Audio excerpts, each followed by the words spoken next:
नमस्कार, मैं हूं आपके साथ हर्षिता और आप देख रहे हैं जेएन न्यूज।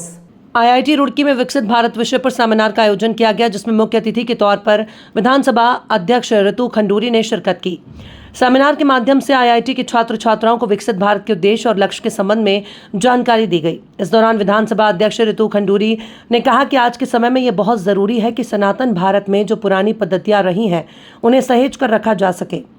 और आज के युग में साइंस के साथ समन्वय बनाकर 2047 तक विकसित भारत बन सके, इस पर चर्चा की गई है। उन्होंने कहा कि आज के समय में युवाओं को ये समझना होगा, तभी हमारा देश श्रेष्ठ भारत और विकसित भारत बन सकेगा। वहीं रुड़की विधायक प्रदीप बत्रा ने कहा कि आज का सेमिनार बहुत महत्वपूर्ण रहा और सेमिनार के माध्यम से छात्र छात्राओं को जानकारी दी गई कि प्रधानमंत्री नरेंद्र मोदी की सोच विकास के साथ विरासत को संजोकर रखना है और 2047 तक हमारा राष्ट्र विकसित भारत के साथ आत्मनिर्भर भारत बनेगा। आईआईटी रुड़की में जो हमने ये कार्यक्रम किया है सस्टेनेबल एनर्जी विकसित भारत 2047 पे हम लोगों ने यहाँ पर एक सेमिनार आज होने जा रहा है, उसमें मैं भी आई थी और इस बात को हम लोगों ने रखा कि बहुत आवश्यक है कि जो सनातन भारत में जो पुरानी पद्धतियाँ थी, जो सिस्टम्स थे, जो तरीके थे, उनको भी आज की साइंस देखे, समझे और पढ़े और साथ ही साथ समन्वय रखते हुए जहाँ हमें एक तरफ सस्टेनेबल एनर्जी की आवश्यकता है, वहीं दूसरी तरफ देश को इकोनॉमिक डेवलपमेंट की भी आवश्यकता है। तो दोनों के साथ हार्मनी रखते हुए, हाथ में हाथ मिलाते हुए किस तरह से हम 2047 में एक सुंदर स्वस्थ भारत,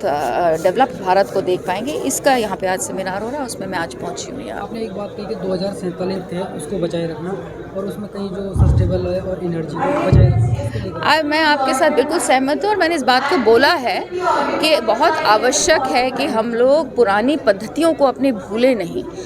किस तरह का हम कंस्ट्रक्शन करते थे, कैसा कंस्ट्रक्शन करते थे, किस तरह से हम अपना खेती बाड़ी करते थे, गाय कितनी आवश्यक है, गोबर और